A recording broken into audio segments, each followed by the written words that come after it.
শ্রীমদ্ ভাগবতম তৃতীয় স্কন্ধ দ্বিতীয় অধ্যায়। আজকে আমরা 15 নম্বর শ্লোক থেকে পড়বো। তো উদ্ধব জি তিনি বিদুরের প্রশ্নের উত্তরে ভগবানের লীলা বিলাস স্মরণ করছেন। প্রথম দিকে আমরা গতকালকে দেখলাম উদ্ধবের আহ, তিনি শৈশব অবস্থা থেকে কৃষ্ণের প্রতি আসক্ত ছিলেন। যখনই বিদুর ওনাকে কৃষ্ণ সম্বন্ধীয় প্রশ্ন করেন, তীব্র কৃষ্ণ স্মরণের ফলে ওনার মধ্যে সাত্ত্বিক ভাব সমূহ দেখা দিতে লাগলো এবং তিনি তৎক্ষণাৎ উত্তর দিতে অক্ষম হয়ে কিছু সময় মৌন ছিলেন এবং ভগবানকে স্মরণ করছিলেন। এরপর ধীরে ধীরে তিনি ভগবানের মহিমা বর্ণনা করা শুরু করেন। বিখ্যাত শ্লোক আমরা দেখেছিলাম, ইয়ন্মর্থলীলোপৈক্তম সয়োগ মায়াবলম দর্শয়িতা গৃহীতম বিস্মাপনম স্বস্ব সৌভগর্দে পরম পদম ভূষণ ভূষণ। এই শ্লোক কেউ পারেন আপনারা? মুখস্থ হয়েছে নি কারো? আচ্ছা, মুখস্থ যদি না হয় তাহলে আগামী ক্লাসের মানে আগামী কালকের মধ্যে আপনারা কৃপা করে এই শ্লোকটা মুখস্থ করে নেবেন। আজকের মধ্যে আর কি, আজকে সারাদিনের মধ্যে। খুবই গুরুত্বপূর্ণ। আচ্ছা, একদিন না পারলে 2 দিন নিন, সমস্যা নেই। কিন্তু এটা খুব গুরুত্বপূর্ণ, এটা সবাই মুখস্থ করবেন। খুবই গুরুত্বপূর্ণ কেন বলছি এত বারবার করে, কারণ আপনারা যদি আচার্যদের মানে ভাষ্য পড়েন, তো এখানে দেখবেন ওই আচার্যরা যখনই মানে কৃষ্ণ এবং বিষ্ণু এর মধ্যে আলোচনা হয় তখন তারা এই শ্লোক কোট করেন। এটা জীব গোস্বামী ওনার সন্দর্ভ গুলাতে এবং অন্যান্য আচার্যরা ওনাদের ভাষ্য টিকাতে এই শ্লোকের খুব কোটেশন, ওনারা এই শ্লোকের খুব মানে মান্যতা প্রদান করে। তো এই জন্য এটা খুবই সিদ্ধান্তাত্মক শ্লোক, যেখানে দেখানো হচ্ছে যে কৃষ্ণের মহিমামৃত, কৃষ্ণের লীলা মাধুরী এতই মহিমান্বিত যে বিষ্ণু পর্যন্ত ওতে আকৃষ্ট হয়ে যায়। তো এখন আজকে আমরা 15 নম্বর শ্লোক থেকে 24 নম্বর শ্লোক পর্যন্ত যে আহ বিষয় আজকে আমরা পড়বো, 15 থেকে 24 এই সেকশনে আলোচনা হচ্ছে শ্রীকৃষ্ণের কৃপা এবং তার কিছু বিভ্রান্তিকর লীলা বিলাসের কথা উদ্ধবজি বলবে। বিভ্রান্তিকর লীলা বিলাস মানে পরস্পর বিরোধী লীলা বিলাস বা বিষয়ে আলোচনা হবে। ঠিক আছে, তো 15 নম্বর শ্লোক। स्वशान्तरूपेषु इतरैः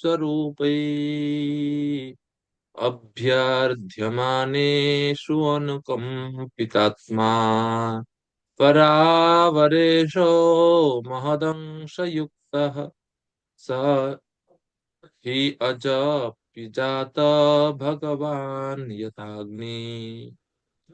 পরাবরেশ, ভগবান পর এবং অপর এই দুইয়ের ঈশ্বর বা নিয়ন্তা।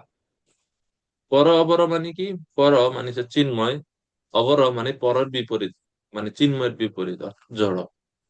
তো চেতন ও জড় উভয় সৃষ্টিরই পরম কৃপাময় নিয়ন্তা হচ্ছে পরমেশ্বর ভগবান, পরাবরেশ ভগবান।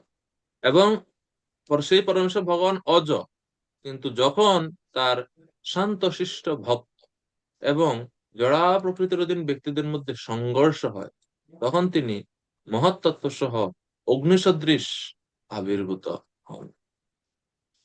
স্বাভাবিকভাবে আমরা জানি যে পাথর পাথরে যখন ঘর্ষণ হয়, খুব জোরে ঘর্ষণ হয়, তখন সেখান থেকে কি বের হয়? অগ্নি, আগুনের স্ফুলিঙ্গ বা অগ্নি কণা বের হয়। বা একটা কাঠের সঙ্গে আরেকটা কাঠ যখন খুব জোরে ঘর্ষণ হয়, তখন এক পর্যায়ে আগুনের সৃষ্টি হয়। তদ্রূপ যখন এই জড় জগতে স্বশান্ত রূপেষু, স্বশান্ত রূপেষু মানে যারা ভগবানের ঐকান্তিক শান্ত শিষ্য ভক্ত, ভগবান কৃষ্ণ ভক্ত নিষ্কাম, অতএব শান্ত, ভক্তরা শান্ত। এই ভক্তদের সঙ্গে যখন ক্লেশ হয়, ঘর্ষণ হয় বা দ্বন্দ্ব হয়, সংঘর্ষ হয়, তাদের ইতরই, ইতরই মানে হচ্ছে জড়া প্রকৃতির অধীন যারা মায়াদেবীর ভক্ত, মহামায়ার ভক্ত, তাদের সঙ্গে যখন সংঘর্ষ হয়, তখন সংঘর্ষ হলে তো আগুন দেখা দিবে। সেই আগুনটা কি? সেই আগুনটা হচ্ছে সেই অগ্নিসদৃশ ভগবান আবির্ভূত হন সেইখান থেকে।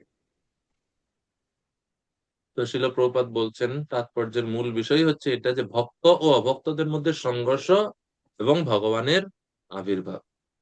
প্রহ্লাদ মহারাজ এবং হিরণ্যকশিপু সংঘর্ষ হয়েছে, তখন সেই সংঘর্ষ থেকে কে আসছেন? ভগবান নৃসিংহদেব আসছেন, ঠিক না? তো যখনই দেখবেন ভক্ত এবং অভক্তদের মধ্যে সংঘর্ষ হয়, ভগবান আসে। তো এই জন্য খুবই সুন্দর শ্লোকের এখানে দেওয়া আছে। প্রবাদ লেখছেন তাৎপর্যে, ঘর্ষণের ফলে যেমন সর্বত্র বিদ্যুৎ শক্তি উৎপন্ন হয়, সর্বব্যাপ্ত ভগবান তেমনি ভক্ত ও অভক্তদের মধ্যে সংঘর্ষের ফলে আবির্ভূত হন। ভগবান তো সর্বত্রই আছেন, সর্বব্যাপী তিনি, কিন্তু যখন ভক্ত এবং অভক্তদের মধ্যে ঝামেলা হয়, তখন তিনি সেখানে নিজেকে প্রকট করেন। কোন উদ্দেশ্য সাধনের জন্য ভগবান শ্রীকৃষ্ণ, কোন উদ্দেশ্য সাধনের জন্য যখন ভগবান শ্রীকৃষ্ণ আবির্ভূত হন, তখন তার সমস্ত অংশ এবং কলাও তার সঙ্গে আবির্ভূত হয়। এজন্য বলছে মহদ অংশযুক্ত, পরাবারেশু মহদংশ যুক্ত। মহদংশ যুক্ত কেন বলা হচ্ছে? মহদংশ যুক্ত বলতে বোঝানো হচ্ছে যে মহৎ তত্ত্বের স্রষ্টা পুরুষ অবতারেরাও তার সঙ্গে আবির্ভূত হয়েছিল ভগবানের সঙ্গে। বৈদিক মন্ত্র এটা বর্ণনা করা হচ্ছে মহান্তম বিভূম আত্মানম। যেরকম প্রপাত একটা উদাহরণ দিচ্ছে, কংস এবং বসুদেব এবং উগ্রসেনের মধ্যে যখন সংঘর্ষ হয়, তখন ভগবান শ্রীকৃষ্ণ বিদ্যুতের মতো আবির্ভূত হয়েছিলেন। বসুদেব এবং উগ্রসেন ছিলেন ভক্ত এবং কর্মীয় জ্ঞানীদের প্রতীক, কিন্তু কংস ছিল অভক্ত। তো কৃষ্ণকে আগে সূর্যের সঙ্গে তুলনা করা হয়েছে, এখন অগ্নির মত সঙ্গে তুলনা হয়েছে, অগ্নির মত হবো। প্রভুপাদ বলছে ভগবান শ্রীকৃষ্ণকে সূর্যের সঙ্গে তুলনা করার তাৎপর্য কি? বলছে সূর্য যেরকম পূর্ব দিকে উঠে, তিনিও প্রথমে দেবকীর গর্ভরূপ সমুদ্র থেকে আবির্ভূত হয়েছেন। আর সূর্য যেমন সকালে পদ্ম ফুলগুলোকে উজ্জীবিত করে, ঠিক তেমনি ভগবানও ধীরে ধীরে মথুরা অঞ্চলের অধিবাসীদের, ওনার ভক্তদের সন্তুষ্টি বিধান করেছিলেন। রাত্রিতে যখন সূর্য অস্ত যায়, পদ্মফুল মলিন হয়ে পড়ে, ম্লান হয়ে যায়। আবার যখন সকালে সূর্যের আলো পায়, পদ্ম ফুলগুলো সুন্দর প্রস্ফুটিত হয়ে ওঠে। তদ্রূপ কৃষ্ণচন্দ্র বা কৃষ্ণরূপ সূর্য যখন আবির্ভূত হন, ভক্তরা আনন্দিত হন এবং তাদের শোক রূপী অন্ধকার রাত্রি দূরীভূত হয়। তা এখানে বলা হচ্ছে। এরপরে 16 নম্বর শ্লোক। এখন তিনি ভগবানের কিছু বিভ্রান্তিকর, মানে পরস্পর বিরোধী তত্ত্ব সম্বন্ধীয় ভগবানের লীলার কথা স্মরণ করছেন। 16 নম্বর শ্লোক। মাম খেদয়তি এতদজস্র জন্ম বিড়ম্বনম ইয়াদ বসুদেব গেহে ব্রজে চ বাসারি ভয়াৎ ফলা ইব স্বয়ং পুরাদ ব্যবাৎসিদ ইয়ত অনন্ত বিরিয়া। খুব সুন্দরভাবে আহ, এই শ্লোকগুলোতে ভগবানের কিছু বিরোধী তত্ত্বের কথা বর্ণনা করা হচ্ছে। আর রসরাজ প্রভু কৃপা করে অনুবাদ করবেন 16 নম্বর শ্লোকের। হরে কৃষ্ণ, প্রভু দণ্ডাত প্রণাম। বলুন প্রভু। আমি যখন শ্রীকৃষ্ণের কথা চিন্তা করি, জন্মরহিত হওয়া সত্ত্বেও তিনি কারাগারে জন্মগ্রহণ করেছিলেন।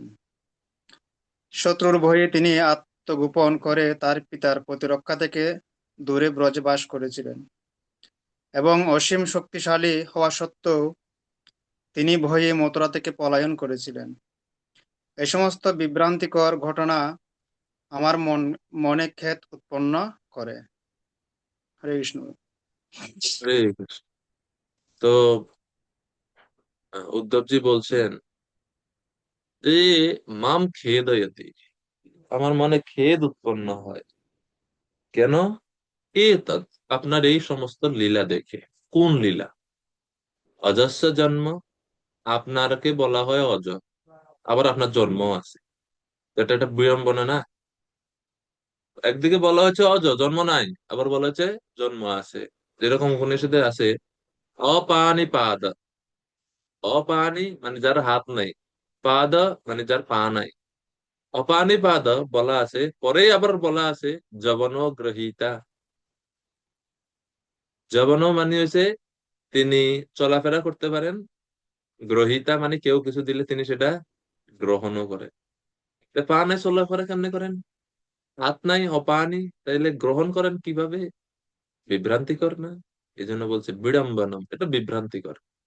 ইয়াদ বসুদেব গৃহে, আপনি বসুদেবের গৃহে জন্মগ্রহণ করছেন, আবার আপনাকে অজও বলা হয়। আবার আপনার বলে সর্বশক্তিমান অনন্ত, অনন্ত বীর্য, ইয়াদ অনন্ত বীর্য, অসীম শক্তিশালী। কিন্তু আবার ওরি ভয়াত পলায়নম, শত্রুর ভয়ে আপনি মথুরা থেকে পালিয়ে এই আহ ব্রজে এসে আপনি লুকাইছিলেন, বনের মধ্যে এসে লুকাই, ব্রজ মানে বৃন্দাবন, এটা বন, বনের মধ্যে লুকাইছিলেন। আহ আপনি কিসের আবার অনন্ত বীর্য, আবার সীম শক্তিশালী নাকি? তো এই যে পরস্পর বিরোধী তত্ত্ব আমি বুঝতে পারি না, আমার মানে মাথায় এগুলো যায় না, এজন্য বলছে বিড়ম্বনা। অপরিমিত বলশালী ভগবান হয়েও আপনি কাল যবনাদের শত্রুদের ভয়ে পলায়ন করেছেন। তো এর সমাধান কি? ভীষ্মদেবের মতন মহাজন, ভীষ্মদেব বলছেন ওনার স্তুতিতে, না হিয়স্য করহিচিৎ রাজন পুমান বেদ বিদিৎসিতুম। হে যুধিষ্ঠির মহারাজ, আপনি জেনে রাখুন, ভগবান শ্রীকৃষ্ণের যে কি বিদিৎসিত, বিদিৎসিত মানে কি করার ইচ্ছা, কখন কাকে দিয়ে কি করেন, কেন করেন, কিভাবে করবেন, কেউ জানতে পারে না। কেউ জানবার ইচ্ছা করলেও জানতে পারে না। নাহি অস্য করহিচিদ রাজন পুমান বেদ বিদিৎসিতম ইয়দ বিজিজ্ঞাসয়া যুক্তা মুহ্যন্তি কবয়োপিহি। কবয়, পণ্ডিতেরা পর্যন্ত মোহিত হয়, যেখানে উদ্ধবজি এখানে বলছে আমি মোহিত হয়ে যাচ্ছি, আমি বুঝতে পারছি না। খেদয়তি, খেদয়তি মানে অতীতকাল, অতীতকালে বর্তমান সমীপে বর্তমান অবস্থা, অর্থাৎ অতীতকালের অনেক আগে থেকে এখনো পর্যন্ত এই চিন্তাগুলো আমাকে খেদ দি বা বিড়ম্বনা সৃষ্টি করছে আমার মনের মধ্যে।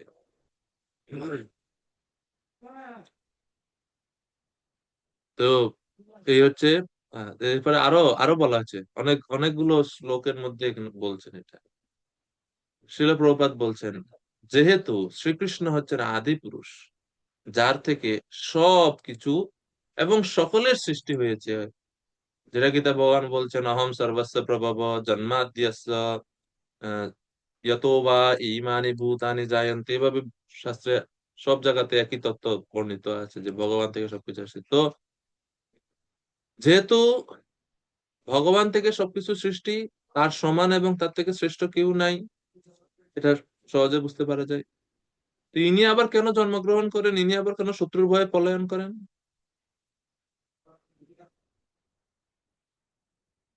প্রবাদ লিখছেন, ভগবান পরম পূর্ণ, তিনি যখন পুত্র রূপে, প্রতিদ্বন্দ্বী রূপে অথবা শত্রুর পাত্র রূপে তার অপ্রাকৃত লীলাবিলাস করেন, তখন তিনি তা এত সুন্দরভাবে অভিনয় করেন যে উদ্ধবের মতো শুদ্ধ ভক্ত বিমোহিত হন।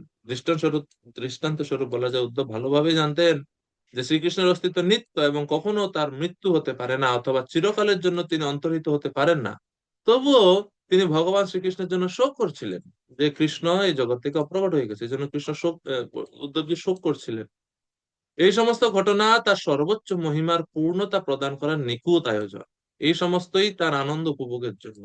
পিতা যখন শিশু পুত্রের সঙ্গে খেলা করতে করতে ধরাশায়ী হন, যেন তিনি তার পুত্রের কাছে পরাস্ত হয়েছেন, তা কেবল তার শিশু পুত্রের আনন্দ বিধানের জন্য, অন্য কোনো কারণে নয়। তো এইভাবে কৃষ্ণ কিছু এরকম আহ, অপ্রাকৃত লীলাবিলাস করে থাকেন। এরপরে 17 নম্বর শ্লোক, ধুনোতি চেতা স্মরতা মমৈতদ্ यदाह पादाबबन्ध पित्रो तातम्बकं सा तुरुशङ्कितानां प्रसीदतं न অকৃত নিষ্কৃতানাম। গীতিকা পাল মাতাজি অনুবাদ করবেন। হরে কৃষ্ণ, প্রণাম প্রভু। মাতাজি। শ্রীকৃষ্ণ কংসের ভয়ে দূরে থাকার জন্য তার পিতামাতার চরণ সেবা করতে অক্ষম হওয়ার ফলে তাদের কাছে ভিক্ষা করেছিলেন। তিনি বলেছিলেন, হে মাতো, হে পিতো, দয়া করে আপনারা আমার ও বলরামের অক্ষমতা ক্ষমা করুন। ভগবানের এই প্রকার আর সমস্ত আচরণের স্মৃতি আমার হৃদয়কে ব্যথাতুর করেছে। জয় ছিল প্রভুপাদ। তো আরো কি বিভ্রান্তিকর, আরে ত্রিভুবনের সবাই আপনাদের চরণ বন্দনা করে, তাও দেখতে পায় না, ভগবানের চরণ দেখতেই পায় না অনেকে, চরণ বন্দনা করবে কি? বন্দনা করার জন্য তো চরণ লাগবে, আপনার চরণ কমল দর্শনই করতে পারে না মানুষ, সেই ভগবান যিনি এখন তার পিতা মাতার কাছে ক্ষমা চাচ্ছেন। কি আপনার কাছে ক্ষমা চাইতে, কারো কাছে কি আপনি ক্ষমা চাইতে পারেন? সবাই আপনার কাছে ক্ষমা চায়, সেই ভগবান ক্ষমা চাচ্ছে পিতা মাতার কাছে। তো শিল প্রভুপাদ বলছেন পিতা মাতার সেবা, তা তাৎপর্য বলছেন যে ভগবান শ্রীকৃষ্ণ তিনি তার পিতা এবং মাতা দেবকী, বসুদেব, নন্দ মহারাজ, যশোদা মাতা, এনাদের স্নেহ, এনাদের ভক্তিতে ভালোবাসা এত বেশি আহ আবদ্ধ হয়ে পড়লেন যে তিনি এইভাবে তাদের কৃতজ্ঞতা জানাচ্ছেন। তো প্রভুপাদ ওই পুরো লীলাটা বলছেন সংক্ষিপ্ত ভাবে, কিভাবে বসুদেব শ্রীকৃষ্ণকে আহ আহ, কিভাবে বসুদেব প্রতিজ্ঞা করে কংসের কাছে যে কৃষ্ণকে জন্মের পর পরে তুলে দিবে, এইসব ব্যাপার। প্রভুপাদ বলছেন বসুদেবের প্রগাঢ় প্রেম পরীক্ষা করার জন্য তার পিতা যখন তাকে নিয়ে যমুনা পার হচ্ছিলেন, তখন তার হাত থেকে কৃষ্ণ জলে পড়ে গেছিল। বসুদেব তার পুত্রের জন্য তখন পাগলের মতো হয়ে গেছিলেন এবং নদীর গভীর জল থেকে তাকে উদ্ধার করার জন্য উন্মত্তের মতো চেষ্টা করেছিলেন। এই সমস্ত হচ্ছে ভগবানের মহিমান্বিত লীলা সমূহ এবং এতে কোনো রকম পরস্পর বিরোধ নেই। আর এইদিকে আমরা জানি যে কেন ভগবান পড়লেন জলে। যমুনা দেবী ইচ্ছা করতেছেন একটু ভগবানের অভিষেক করার জন্য, সেই জন্য তিনি প্রার্থনা করছেন মনে মনে, ভগবান তার ইচ্ছাটাও পূর্ণ করলেন। প্রভুপাদ বলছে পুত্র পিতামাতার কাছে এতই ঋণী যে তাদের সেবা করা তার অবশ্য কর্তব্য, তা তিনি যতই মহান হন না কেন। ভগবান শ্রীকৃষ্ণ সেখানে এটা এখানে ব্যবহারিক ভাবে দেখাচ্ছেন পরোক্ষ ভাবে। পরম পিতা রূপে ভগবানকে স্বীকার করতে চায় না যে সমস্ত নাস্তিক, শ্রীকৃষ্ণ তাদের শিক্ষা দিতে চেয়েছিলেন এবং এই আচরণ থেকে তারা শিক্ষা লাভ করতে পারে কিভাবে পরম পিতা ভগবানকে শ্রদ্ধা করতে হয়।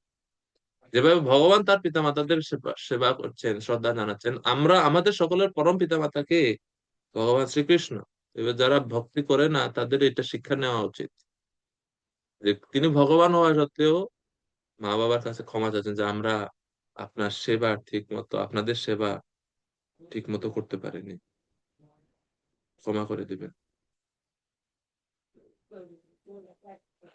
এরপরে 18 নম্বর শ্লোক।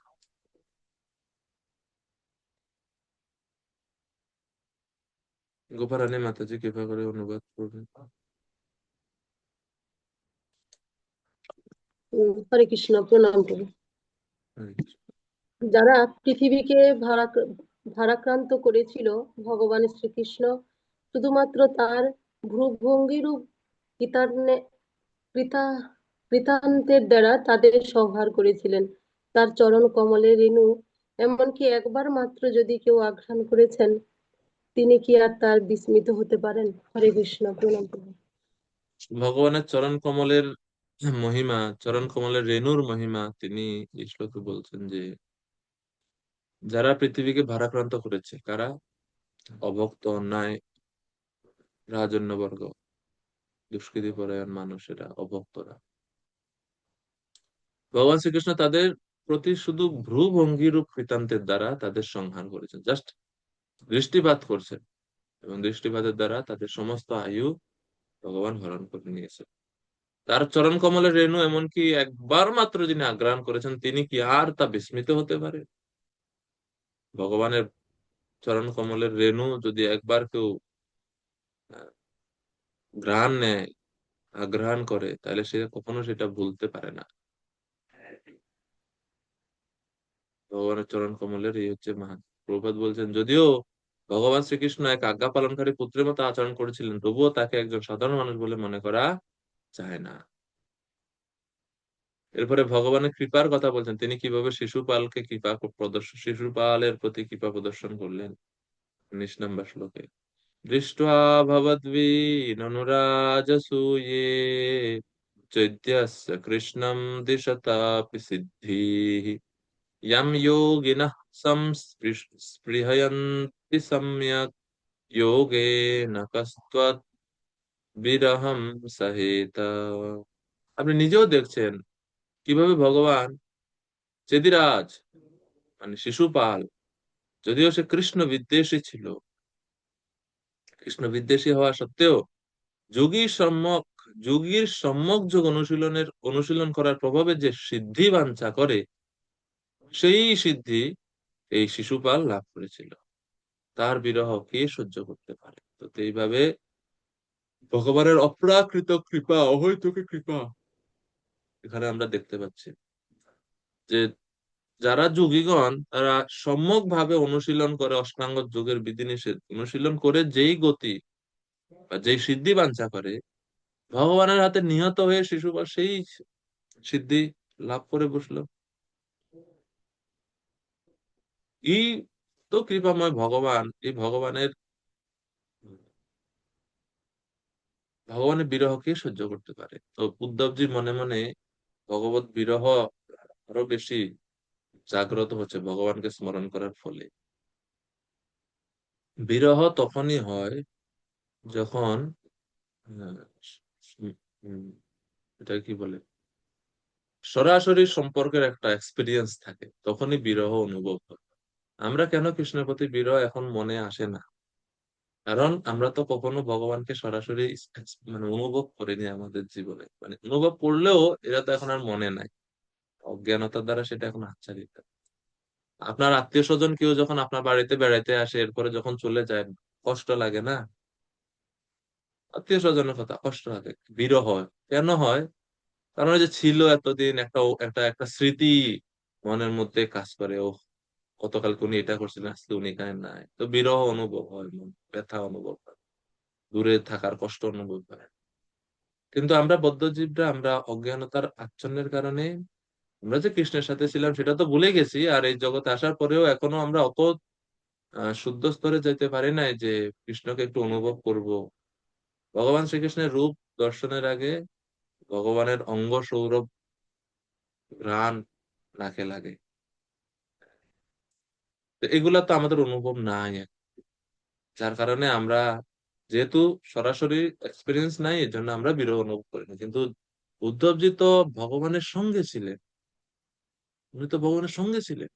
তো এই জন্য এই এই এই আচরণ, এই সমস্ত লীলা বিলাসের কথা মনে করে করে তিনি, ওনার বিরহ মাত্রা আরো বৃদ্ধি পাচ্ছে। শিলা প্রভুপাদ বলছেন, মহারাজ যুধিষ্ঠিরের রাষ্ট্রীয় যজ্ঞের সভায় শিশুপাল শ্রীকৃষ্ণকে অপমান করেছিল এবং ভগবান অবশেষে কে সংহার করেছিলেন। কিন্তু সেই সভায় উপস্থিত সকলেই দেখেছিলেন যে ছেদিরাজের দেহ থেকে এক জ্যোতি বেরিয়ে এসে ভগবান শ্রীকৃষ্ণের দেহে লীন হয়ে গেছিল। তার অর্থ হচ্ছে যে ছেদিরাজ ভগবানের দেহে লীন হয়ে যাওয়ার সাযুজ্য মুক্তি লাভ করেছিল, যা হচ্ছে বহু কৃষ্ণ সাধনার প্রভাবে জ্ঞানী ও যোগীদের ইপ্সিত সিদ্ধি। তো 5 প্রকার মুক্তির মধ্যে একটা সাযুজ্য মুক্তি, যে এই শিশুপাল ভগবানের হাতে মরে এমনিতেই সেই সিদ্ধি লাভ করে বসল। এই জন্য ভগবানের একটা বৈশিষ্ট্য আছে যে হতারি গতিদায়ক, হত অরি, শত্রুদের, যারা কৃষ্ণের সঙ্গে শত্রুর চরণ করে বা অভিনয় করে, আসলে তো কে শত্রু? ভগবানের সঙ্গে শত্রুতা কে করতে পারে? যারা আচরণ করে শত্রুতা, হত অরি, তাদেরকে ভগবান যখন বধ করেন, বধ করার ফলে তাদের কোনো ক্ষতি হয় না, উল্টো ভগবানের শরীরে, চিন্ময় শরীর স্পর্শের ফলে, ভগবানকে দর্শন করার ফলে এবং মৃত্যুর সময় তারা ভয়ের বশে হলেও বা ক্রোধের বশে হলেও ভগবানকে স্মরণ করে মৃত্যুবরণ করার ফলে গতিদায়ক, তারা উত্তম গতি বা মুক্তি লাভ করে তারা। আর এই বেচারারা, জ্ঞানী যোগীরা বছরের পর বছর পন্থাস্ত কোটি শতবৎসর সম্প্রগম্য বায়োরথাপি মনসো মুনিপুঙ্গমানাম, এত এত দীর্ঘদিন ধরে তারা পরিশ্রম করেও ভগবানের নখাগ্র পর্যন্ত দেখতে পায়। তো কৃষ্ণের এত কৃপা, কৃষ্ণের কৃপার কথা আরো পরে আরেকটা শ্লোকে আছে, বিখ্যাত ভাগবতের শ্লোক, অহোবকি শ্লোক, বিখ্যাত শ্লোক ভাগবত পরে আছে, 19 নম্বর পরে। তো এগুলো হচ্ছে ভগবানের কৃপার প্রকাশ। তো 21 নম্বর শ্লোকে যেটা বলছে আরো বিস্তারিত ভাবে, সরি 19-এ যেটা বলছে, 20 নম্বরে আরো বর্ণনা করা হচ্ছে। এই 20 নম্বর শ্লোকও খুব গুরুত্বপূর্ণ শ্লোক, শিখার মতো শ্লোক, আপনারা এটা শিখতে পারেন। তথৈব চান্যে নরলোকবীরা य आहवे कृष्णमुखारविन्दम् नेत्रैः पिबन्तो नयनाभिरामम् पार्थास्त्रपूताः पदमापुरस्य तथैव चन्ने नरलोकवीरा य आहवे कृष्णमुखारविन्दम् नेत्रैः पिबन्तो नयनाभिरामम् पार्थास्त्रपूताः পদমাপুরস্য। অনুবাদ করবেন ব্রজধাম কৃষ্ণ প্রভু। হরে কৃষ্ণ প্রভু, ধন্যবাদ, প্রণাম। অনুবাদ তেমনি অন্য যে সমস্ত যোদ্ধা কুরুক্ষেত্রের রণাঙ্গনে অর্জুনের বাণের আঘাতে পবিত্র হয়েছিলেন, শ্রীকৃষ্ণের নয়নান্দকর মুখ কমলে শোভা তাদের নয়ন দ্বারা পান করতে করতে প্রাণ ত্যাগ করেছিলেন, তারাও ভগবানের ধাম প্রাপ্ত হয়েছিলেন। তারাও ভগবানের ধাম প্রাপ্ত হয়েছে। এর মানে কুরুক্ষেত্রে যে সমস্ত যোদ্ধারা বিপরীত পক্ষে, তারা সবাই ভগবানের ধাম প্রাপ্ত হয়েছে, এটাই তো বোঝাচ্ছে নাকি? হ্যাঁ প্রভু। শ্রীল প্রভুপাদ বলছেন এখানে নয়নাভিরাম শব্দটি অত্যন্ত গুরুত্বপূর্ণ। শত্রুপক্ষের যোদ্ধারা যখন রণক্ষেত্রে ভগবান শ্রীকৃষ্ণকে দর্শন করেছিলেন, তখন তারাও তার সৌন্দর্যে অভিভূত হয়েছিলেন। যে সৌন্দর্য, ওই যে আমরা এই জন্য বলছি শ্লোকটা মুখস্থ করতে হবে, ইয়ান্মর্ত লীলোপৈকম সয়োগ। সবাই ভগবানের রূপের প্রতি আকৃষ্ট হয়, সৌন্দর্যের প্রতি আকৃষ্ট, অভিভূত হয়। এবং তাদের হৃদয়ে, এই যোদ্ধারা, যারা বিপরীত পক্ষে যোদ্ধারা, তাদের হৃদয়ে সুপ্ত ভগবত প্রেম জাগরিত হয়েছিল। শিশুপালও ভগবানকে দর্শন করেছিল, কিন্তু সে তাকে তার সত্যকে দর্শন করেছিল এবং তার ফলে তার প্রেম জাগরিত হয়নি। তাই শিশুপাল নির্বিশেষ ব্রহ্মজ্যোতিতে লীন হওয়ার ফলে সাজুজ্য মুক্তি লাভ করেছিল। অন্য যারা বন্ধু অথবা শত্রু না হয়ে তটস্থ অবস্থায় নিরপেক্ষ অবস্থায় ছিলেন এবং ভগবানের সৌন্দর্য দর্শন করে কিয়ৎ পরিমাণে, সামান্য পরিমাণে ভগবত প্রেম লাভ করেছিলেন, তারা তৎক্ষণাৎ বৈকুণ্ঠ লোকে উন্নীত হয়েছে। এই হচ্ছে শিশুপাল এবং অন্য এই সৈন্যদের এই হচ্ছে পার্থক্য। তো কেন এই যে শ্লোকে বলা হচ্ছে পদমাপুরস্য, পরম পদ লাভ করেছিল তারা, এই কারণে যে তাদের মনের মধ্যে একটু, এমনিতে তো সবার তো কৃষ্ণের সঙ্গে শত্রুতা ছিল না, তারা হয়তো অন্য কোনো সম্পর্কের কারণে দুর্যোধনের পক্ষে অংশগ্রহণ করেছে।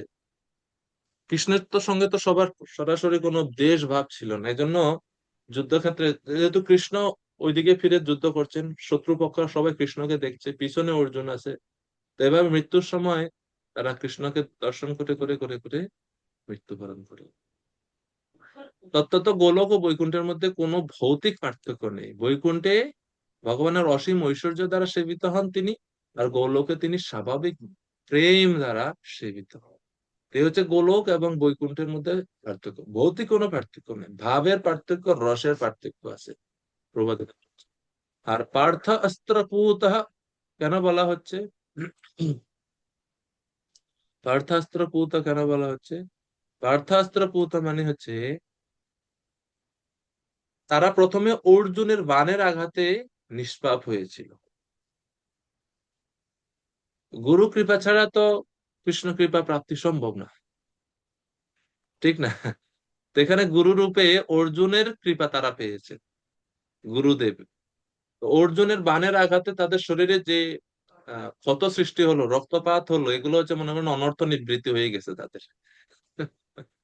অনর্থ থেকে তারা মুক্ত হয়ে গেছে, পাপ থেকে তারা মুক্ত হয়ে গেছে। এরপরে কৃষ্ণের সুন্দর প্রাকৃত রূপ দর্শন করে তাদের হৃদয়ের মধ্যে পূর্ণ না হলেও সামান্য পরিমাণে ভগবত প্রেম জাগ্রত। বা এত সুন্দর একজন মানুষ! তো কৃষ্ণের এই রূপ দর্শন করে তারা ভগবানের ধাম লাভ করেছেন। প্রভুপাদ লিখছেন, শুদ্ধ ভক্তের সমস্ত কার্য সম্পাদিত হয় ভগবানের জন্য, কেননা ভগবানের শুদ্ধ ভক্তের ব্যক্তিগত উদ্দেশ্য সাধনের জন্য কোনো কিছু করণীয় নেই। অর্জুন কর্তৃক নিহত হওয়া স্বয়ং ভগবান কর্তৃক নিহত হওয়ার মতো। শত্রুদের প্রতি অর্জুনের নিক্ষিপ্ত বাণের আঘাতে সেই শত্রুরা তাদের জড় কলুষ থেকে মুক্ত হয়ে চিদাকাশে উন্নীত হওয়ার যোগ্য হয়েছিল। যে সমস্ত যোদ্ধারা ভগবানের মুখমণ্ডলের সৌন্দর্য অভিভূত হয়ে সৌন্দর্যে অভিভূত হয়ে তার শ্রীপাদপদ্মের প্রতি আকৃষ্ট হয়েছিলেন, তাদের সুপ্ত ভগবত প্রেম জাগরিত হয়েছিল এবং তার ফলে তারা তৎক্ষণাৎ বৈকুণ্ঠ লোকে উন্নীত হয়েছিলেন। তারা ব্রহ্মজ্যোতিতে শিশুপালের মতো নির্বিশেষ অবস্থা প্রাপ্ত হয়নি। শিশুপালের মৃত্যুর সময় ভগবানের প্রতি অনুরাগ জাগরিত হয়নি, কিন্তু অন্যেরা মৃত্যুর সময় ভগবানের প্রতি অনুরাগ প্রাপ্ত হয়েছিলেন। তাই তারা চিদাকাশে গেছেন, আর শিশুপাল নির্বিশেষ জ্যোতিতে লীন হয়েছে। উদ্ধব শোক করছিলেন যে তিনি কুরুক্ষেত্রের যোদ্ধাদের মতো সৌভাগ্যবান হতে পারেননি, কেননা তারা বৈকুণ্ঠ লোক প্রাপ্ত হয়েছিল, অথচ অন্তর্ধানের পর এই জগৎ থেকে তিনি এখনো শোক করছেন। ভগবান ওনাকে নেন। আসলে উদ্ধবজির বিনয়ের কারণে তিনি এইভাবে আহ শোক বা কষ্ট পাচ্ছেন বা শোক করছেন, যে ভগবান এই যোদ্ধাদেরকে কত সৌভাগ্য প্রদান করলেন, তাদেরকে নিয়ে গেলেন, আর আমি হতভাগ্য পড়ে রইলাম। কিন্তু বাস্তবিক স্থিতিতে আহ ভগবানের হৃদয়ে উদ্ধবজির স্থান সকলের থেকে উপরে। কেননা এই একজন ভক্ত, যিনি ভগবানের বিরহ সহ্য করেও ভগবানের সেবাতে দৃঢ়ব্রত হয়ে আছে। উদ্ধবজি যে বেঁচে আছেন বা উনি যে এখন এই জগতে অবস্থান করছেন, তার ইচ্ছাতে, কৃষ্ণের ইচ্ছাতে, কৃষ্ণের সেবা নিয়ে তিনি বেঁচে আছেন, বিরহ সহ্য করে বেঁচে আছেন। এই স্থানটা বা এই স্থিতিটা আরো ঊর্ধ্বে। তিনি সরাসরি প্রত্যক্ষ ভগবত সেবার দায়িত্বে আছেন। ভগবান ওনাকে জ্ঞান দিয়েছেন এবং বলছেন এটা বদ্রিক আশ্রমের ঋষিদের কাছে এটা পৌঁছাবে, এটা সেবা। তো ভগবানের সরাসরি সঙ্গ থেকে, বিরহে থেকে ভগবানের সেবা মহাত্মটা আরো বেশি মহিমান্বিত। আমাদের ভগবানের প্রতি ভালোবাসাটা সঙ্গে থাকার থেকেও বিরহের মধ্যে তীব্র হয়। ভগবত স্মরণ বিরহের মধ্যে তীব্রতর অবস্থা প্রাপ্ত হয়, তীব্রতর অবস্থা প্রাপ্ত হয়। উদ্ধবজি হচ্ছে সেই স্থিতিতে আছে। ব্রজবাসীদেরকে কৃষ্ণ কি কম বিরহে রাখছে? বাপরে বাপ! কৃষ্ণ জন্মের পরে কত 11 বছর সামথিং, কয় মাস, 3-4 মাস বৃন্দাবনে ছিল। ওই যে আসছে 100 বৎসর বিরহ জ্বালা, সেপারেশন। আর এই কারণেই তারা ভগবানের প্রিয় ভক্ত। অযোধ্যাবাসীরা, রামচন্দ্র বনে গেছেন, অযোধ্যারও পুরো অযোধ্যা মানে মানে থেমে গেছে, পুরো অযোধ্যা থেমে গেছে। সব মুনি ঋষিদের মতন হয়ে গেছে। কেউ কেশ প্রসাধনী করেন না, মায়েরা চুল আশ্রয় না, প্রভুরা, পুরুষ মানুষেরা, তারা চুল কাটে না, দাড়ি ফেলে না। মানে মুনি ঋষি সব তপস্বীদের জীবন যাপন করছেন যত বছর বনবাসে ছিলেন রামচন্দ্র। কারণ তারা চিন্তা করছেন আমাদের প্রভুর নেই, আমাদের প্রভু বনে তপস্বীর মতন জীবন যাপন করছে, আমরা দাস হয়ে কিভাবে ভোগ বিলাসে যুক্ত হতে পারি। তো তারাও সেম আচরণ। আর এর থেকেও করুণ অবস্থা ব্রজভাসীদের। ব্রজবাসীদের অবস্থা আরো বেশি করুণ। আহ অনেক উন্নত স্থিতির কথা এরকম আছে বর্ণনা, আমরা আর তো এগুলো বুঝতেও পারি না। যে আহ চুলা বন্ধ, ব্রজের কোনো কোনো উনুনে আর আগুন দেয় না কেউ। কারণ খাবে কি, কিভাবে খাবে? মুখ দিয়ে কিছু যাচ্ছেই না ভিতরে। প্রাণ মানে যেমন বলা হয় যে উম, দেহ থেকে আত্মা চলে গেলে আর দেহের ক্ষুধা তৃষ্ণা পায়? পায় না, জড় অবস্থা প্রাপ্ত হয়। সেই রকম জড় অবস্থা, জড়ত্ব প্রাপ্ত হয়েছে সমস্ত ব্রজবাসীরা। আর তার থেকে অবস্থা আরো বেশি করুন নন্দ মহারাজ, যশোদা মাতা, এবং সবচাইতে করুণ অবস্থায় শ্রীমতী রাধা।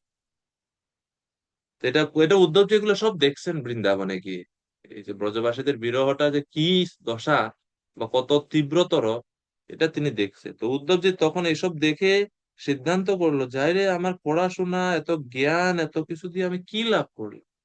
এনাদের মতন তো কৃষ্ণের প্রতি আসক্তি বা আকর্ষণ আমার নাই। তখন গিয়ে উদ্ধবজির এই জ্ঞানের অহংকার একটু যা ছিল তা দূর হয়ে গেল, এবং তিনি বুঝলেন যে আমি তো কৃষ্ণের প্রতি কোনো ভালোবাসাই রাখি না। তখন তিনি উদ্ধবজি যখন এই যে চিঠি নিয়ে যান, ওইখানে ভ্রমর গীতের আগের সব আছে বর্ণনা। তো তখন তিনি শেষে প্রার্থনা করেন ব্রজ থেকে আসার আগে, যে আশা, আমার একটা আশা আছে, আশা মহোচরণ রেণু যুষামহং শ্যাম ইয়ান বৃন্দাবনে গুল্মলতৌষধি নাম। আমার একটা আশা আছে যে আমি আহ, ব্রজগোপিকাদের, যারা কৃষ্ণের প্রতি এত ভালোবাসা রাখে, তাদের চরণ রেণু প্রাপ্ত হব। কিন্তু এনারা তো আমাকে চরণ রেণু দিবে না। সেই জন্য আমি গুল্মলতা হয়ে, বৃন্দাবনে তৃণ হয়ে, গুল্মলতা হয়ে জন্মগ্রহণ করার প্রার্থনা করি। মানুষ তো হিসেবে তো পারবো না, মনুষ্য দেহ নিয়ে সৌভাগ্য নাই আমার। এইভাবে বিনয় ভাব দেখাচ্ছেন উদ্ধবজি। তো এই উদ্ধবজির স্থিতিটা অনেক উপরে, অনেক ঊর্ধ্বে, সহজে আমরা এটা বুঝতে পারি। তো ভগবান তার দৃষ্টি মাত্রই, দৃষ্টিপাত করে সমস্ত কুরুক্ষেত্রের সমস্ত যোদ্ধাদের প্রাণ, প্রাণবায়ু হরণ করে নিলে। কখন হরণ করছেন জানেন? শ্রীমদ্ ভগবদ গীতা প্রথম অধ্যায়ে আমরা দেখি, সেখানে ভগবান, অর্জুন যখন ভগবানকে বলছেন যে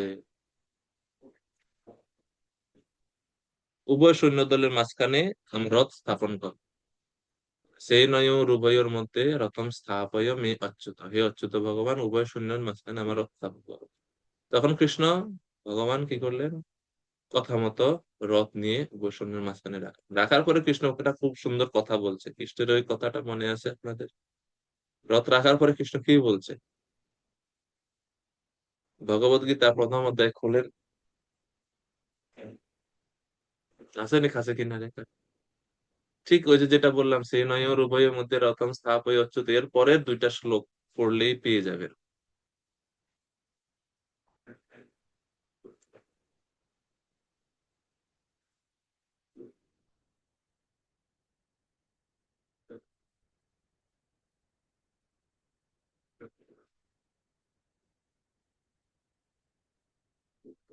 হ্যাঁ, ব্রজধাম প্রভু, কৃষ্ণের উক্তি ও কি? কত নম্বর শ্লোক প্রভু? আ- কত নাম্বার শ্লোক? তো ওই তো 20-25-এর দিকে হবে, প্রথম অধ্যায়ে। না না, 20-25 নেই, ওই ওই ওটার ওই দিকেই হবে। হ্যাঁ, 25 নাম্বার শ্লোক পড়েন, 25 নাম্বার শ্লোক। হ্যাঁ, 25 নাম্বার শ্লোকটাই হ্যাঁ, পড়েন, ওইটা ঠিক আছে, হ্যাঁ। অনুবাদ। ভীষ্ম, দ্রোণ প্রমুখ পৃথিবীর অন্য সমস্ত নৃপতিদের সামনে ভগবান ঋষিকেশ বললেন, হে পার্থ, এখানে সমবেত সমস্ত কৌরবদের দেখো। আর 26 নম্বর, হ্যাঁ, সেখানে 25ই হবে, 25ই হবে। 25 নাম্বারই হচ্ছে মূল শ্লোক। শ্লোকের প্রথম লাইনটা একটু বলবেন। ভীষ্ম, দ্রোণ ভীষ্মদ্রোণ প্রমুখতা ভীষ্ম, দ্রোণ সর্বেষাং চ প্রমুখ মহীক্ষিতাম উবাচ পার্থ পশ্যেতান সমবেতান কুরু নীতি। নীতি। কৃষ্ণ হাত দিয়ে ইঙ্গিত করে দেখাচ্ছে, ভীষ্ম, দ্রোণ প্রমুখতঃ সর্বেষাং চ মহীক্ষিতাম, সকলকে দেখো অর্জুন। ভীষ্ম দেব আছেন এখানে, দ্রোণাচার্য আছে এখানে। এইভাবে কৃষ্ণ যখন, আচার্যরা বলতেন, কৃষ্ণ যখন এভাবে এক এক করে দেখাচ্ছেন, এই হচ্ছেন ভীষ্ম, ইনি হচ্ছেন দ্রোণ, ইনি কৃপ, ইনি অশ্বত্থামা, ইনি কর্ণ, এইভাবে যখন কৃষ্ণ হাত দিয়ে দেখাচ্ছেন, ওই সময়েই ভগবান তাদের আয়ু হরণ করে নিয়ে গেছে।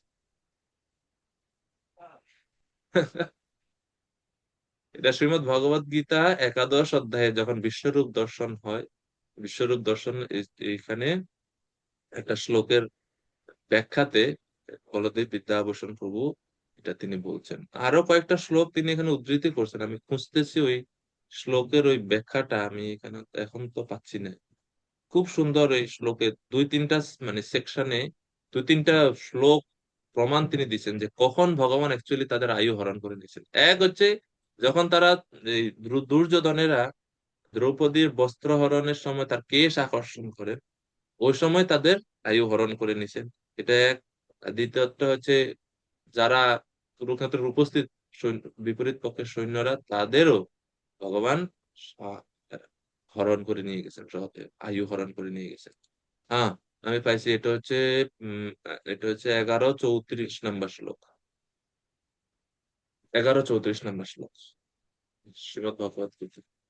দ্রোণম চ ভীষ্মম চ জয়দ্রথম চ কর্ণম তথান্যপি যোধবীরান ময়া হতমস্ত্বম জহিমাপ্যথিষ্ঠা যুদ্ধস্য জেতাসি রণে সপত্নান।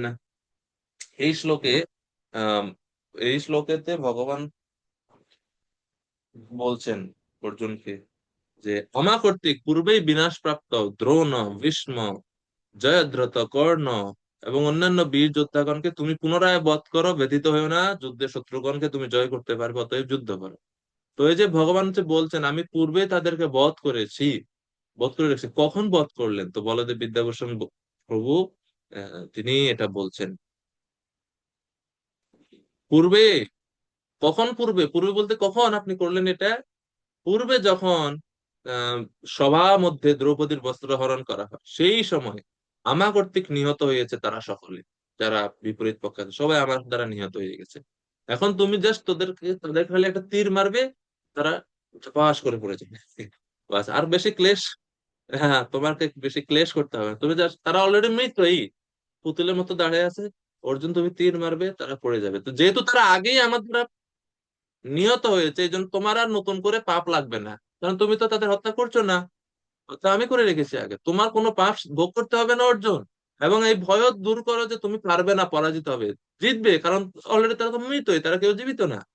এইভাবে তো এটা হচ্ছে প্রথম। আর দ্বিতীয় হচ্ছে যেটা এখন আমরা বললাম, যে যখন ভগবান শ্রীকৃষ্ণ যুদ্ধের আগে কৃষ্ণ অর্জুনকে দেখান যে এই সব যোদ্ধাদেরকে দেখো, দেখো বলতে বলতে কৃষ্ণ যখন দৃষ্টিপাত করছেন, দৃষ্টিপাতের দ্বারাতে সবার আয়ু হরণ করে নিয়ে গেছেন ভগবান। এবং ভীষ্মদেবের স্তুতিতেও ভীষ্মদেব এটা বলছেন, সাপাদি সাখি বাচো নিশম মমাথ্যে নিজ পরয়ো বলয়ো রথম নিবেশ্য স্থিতাবতি পরাসৈনিকায়ুরক্ষ্ণা ঋতবতী পার্থ সখেরতি মামাস্তু। এটা 1:9:35 শ্রীমদ্ ভাগবত ভীষ্মস্তুতিতে বলছেন। সখা অর্জুনের সখী বচ, অর্জুনের কথায়, বচ সখী মানে অর্জুনের কথা, কোন কথা? উভয় সৈন্যদের মধ্যে আমার রথ রাখো, এই বাক্য শ্রবণ করে যিনি তৎক্ষণাৎ নিজ এবং পরপক্ষের সৈন্যদের মধ্যে রথ স্থাপন পূর্বক সেখানে অবস্থান করে কাল দৃষ্টির প্রভাবে শত্রুপক্ষের যোদ্ধাদের অর্থাৎ ভীষ্ম, দ্রোণ, কর্ণ আদি সকলের পরিচয় প্রদান করবার ছলে, মানে পরিচয় প্রদান করার অজুহাতে সঙ্গে সঙ্গে তাদের আয়ু হরণ করে নিয়েছেন, আয়ু অপহরণ করে নিয়ে গেছেন, সেই ভগবান পার্থ সারথী শ্রীকৃষ্ণের প্রতি আমার রতি বর্ধিত হোক। ভীষ্মদেব অনাস্তুতিতে এটা বলছে। এবং আরেকটা প্রমাণ আমরা প্রায় খালি ভগবান তাদের আয়ুই হরণ করছেন এরকম না। ভগবান যখন কাল দৃষ্টি, ভগবানের দৃষ্টি দুই রকম। এক দৃষ্টির দ্বারাতে তিনি পুষ্ট করেন, সমৃদ্ধ করেন, সমৃদ্ধশালী করেন, বৃদ্ধি করেন, সৌন্দর্য বৃদ্ধি করেন এক দৃষ্টির প্রভাবে। যেটা যুধিষ্ঠির মহারাজ বলছে যখন কৃষ্ণ হস্তিনাপুর ত্যাগ করে চলে যাবে, তখন বলছে আরে আপনার প্রভাবে, আপনার দৃষ্টিপাতের প্রভাবে আমাদের রাজ্য কত সুন্দর সমৃদ্ধশালী হয়ে উঠলো, আপনি যদি চলে যান তাহলে সবকিছু বঞ্চিত হবে। এটা হচ্ছে এক প্রকার দৃষ্টি। আরেক প্রকার দৃষ্টি হচ্ছে কাল দৃষ্টি, যে দৃষ্টির দ্বারা ভগবান সবকিছু হরণ করে নিয়ে যায়। তো 1:15 শ্রীমদ্ ভাগবতম 1:15 এখানে বলছে যে এটা হচ্ছে ভগবানের কালো দৃষ্টি। ভগবান এই দৃষ্টির দ্বারাতে, দৃষ্টির ছলে খালি আয়ু নয়, আরো অনেক কিছু হরণ করে নিয়েছেন। কি সেটা? অগ্রে চার মম ভিভো রথয়ুতপানাম আয়ুর মনাম সিচদৃশা সহ ওজ আর্চত। যিনি সারথী রূপে, অর্জুন বলতেছেন যুধিষ্ঠিরকে, যে যিনি সারথী রূপে আমার অগ্রভাগে অবস্থান পূর্বক, আমার সামনে অবস্থান পূর্বক অচিন্ত শক্তিতে, অচিন্ত শক্তির মাধ্যমে একবার দৃষ্টিপাতের ছলে বা একবার মাত্র দৃষ্টিপাত করে রথ যূথপতিগণের বা সকল সেনাপতিগণের আয়ু, উৎসাহ, শক্তি, বল ও অস্ত্র আদির কৌশল হরণ করেছিলেন। সেই সেই ভগবান এখন আমাদের ছেড়ে চলে গেছে। কৃষ্ণ নাই এই জগতে। যখন অর্জুন এসে বলছে না যুধিষ্ঠির মহারাজকে, তখন এই কথা সবকিছু হরণ করে নিয়ে গেছেন ভগবান দৃষ্টিপাত করে, যেটা এই শ্লোকে উদ্ধবজি বলছে। তথৈব চান্যে নরলোকবীরা यदा यदा হবে কৃষ্ণ মুখারবিন্দম, যেটা 20 নম্বর শ্লোক আমরা এখন পড়লাম, এখন তৃতীয় স্কন্ধে। নেত্রৈ পিবন্ত নয়নাভিরামম পার্থাস্ত্রপূত পদমাপুরস্য। খুবই সুন্দর শ্লোক, খুবই সুন্দর শ্লোক। তো এটা এটা গেল এক, এটা হচ্ছে 11:34 ভগবত গীতা তাৎপর্যের ভাষ্যতের বলদেব বিদ্যাভূষণ প্রভু এটা তিনি এই শ্লোকগুলা ওখানে প্রমাণ হিসেবে দিচ্ছেন, যেটা প্রাসঙ্গিক, এজন্য আমরা আলোচনা করলাম। তো ভগবান এত দয়াপরায়ণ যে যারা বিদ্বেষী তাদের প্রতিও তিনি মুখ্য দান করেন, তাদেরকেও তিনি মুক্তি প্রদান করেন। তাইলে যারা তাইলে যারা শ্রদ্ধা সহকারে ভগবানের ভক্তিতে যুক্ত তাদেরকে তিনি কি দিবেন? তাদেরকে তিনি কি দিবেন? তো এনার থেকে দয়ালু কি আর কেউ আছে?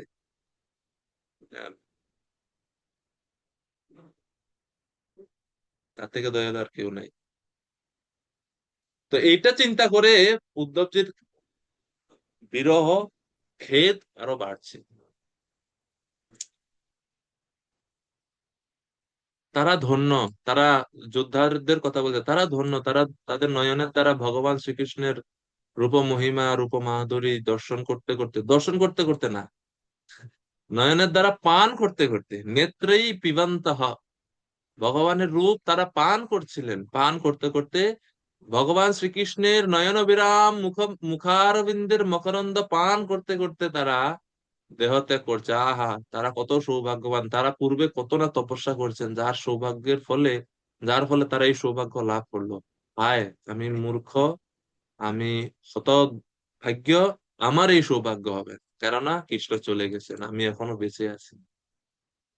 তো আমার সেই মাধুর্য পান এবং সেই স্থান প্রাপ্তি আর আমার হবে না, আমি বঞ্চিত হয়েছি, বঞ্চিত হয়েছি, বঞ্চিত হয়েছি। এভাবে তিনি ধিক্কার দিচ্ছেন নিজেকে, উদ্ধবজি। এবং ওই যে আমাদের আচার্যের যে রয়েছে, পাষাণে কুটিব মাথা, এইরকম অবস্থা উদ্ধবজির, যে আমি কেন আহ, ভগবানের মুখর বৃন্দ নয়ন দর্শন করে করে এই দেহ ত্যাগ করতে পারলাম না। তো কত ভাব এই শ্লোকের মধ্যে আছে, বোঝা যাচ্ছে না বাইরে থেকে। খুব গভীর বিষয় এগুলো। 21 নম্বর শ্লোক। 21 নম্বর শ্লোকের মূল থিম হচ্ছে ভগবান হচ্ছেন তিনের অধীশ্বর। তিনের অধীশ্বর মানে কোন তিন? উম সুধামৃত গৌরাঙ্গ প্রভু। কৃপা করে অনুবাদ করবেন। হরে কৃষ্ণ। ধন্যবাদ প্রণাম প্রভু। আহ, ভগবান শ্রীকৃষ্ণ তিনের অধীশ্বর এবং সমস্ত ঐশ্বর্যের অধিকারী স্বতন্ত্র পরম পুরুষ। অসংখ্য লোকপালেরা তাদের মুকুট, তাঁর পাদপদ্ম স্পর্শ করে বিবিধ সামগ্রীর দ্বারা তার পূজা করেন। হরে কৃষ্ণ। ধন্যবাদ প্রণাম প্রভু।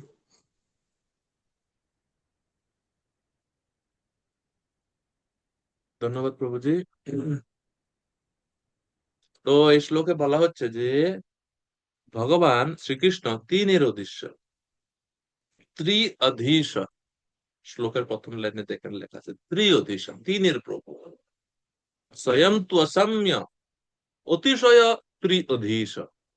তিনি হচ্ছেন অনুপম ঐশ্বর্যের অধিকারী, সমস্ত ঐশ্বর্যের স্বতন্ত্র পরম পুরুষ তিনি, এবং তিনের অধীশ্বর। তিনের অধীশ্বর মানে, তিনের অধীশ্বর বলতে কি বোঝায়?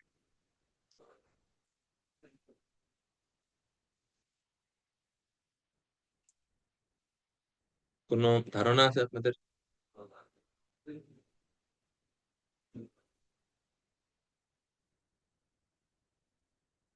তিনের অধীশ্বর, ওকে, প্রথম অর্থ অধীশ্বর, তিনি ত্রিলোকের অধীশ্বর। স্বর্গ মর্ত পাতাল ত্রিলোক তিন, এর অধীশ্বর কে? কৃষ্ণ। এই জন্য ওনাকে বলা হয় ত্রিয়ধীশ্বর। দুই, তিনি তিন গুণের নিয়ন্তা, এই জন্য ত্রিয়ধীশ্বর, তিনের অধীশ্বর। তিনি তিন পুরুষ অবতারেরও অধীশ্বর। কারণোদকশায়ী, গর্ভোদকশায়ী, ক্ষীরোদকশায়ী, তিনজন যে পুরুষ অবতার তাদের অধীশ্বর কে? ভগবান শ্রীকৃষ্ণ। এই জন্য বলা যে ত্রিয়ধীশ্বর। তিনি আহ তিন প্রকার শক্তির অধীশ্বর: চিৎ শক্তি, মায়া শক্তি, তটস্থা শক্তি। এই তিনেরও অধীশ্বর তিনি। এই জন্য ওনাকে বলা হয়েছে ত্রিয়ধীশ্বর। তো এইভাবে ভগবান হচ্ছেন ত্রিয়ধীশ্বর। অসংখ্য লোকপালেরা তাদের মুকুট তার শ্রীপাদপদ্মে স্পর্শ করে বিবিধ সামগ্রীর দ্বারা সেই ভগবানের পূজা করেন। সেই ভগবান যাকে ত্রিভুবনের সকলে পূজা করেন। ব্রহ্মা আদি অন্য দেবতাদের প্রভুত্বের কোনো প্রশ্নই আসে না, কোনো প্রশ্নই আসে না। সেই ভগবান যিনি ভক্তের বশ্যতা স্বীকার করেন, সেই প্রভুর কথা আমি কিভাবে বিস্মিত হতে পারি? ওনার সমান কেউ নাই।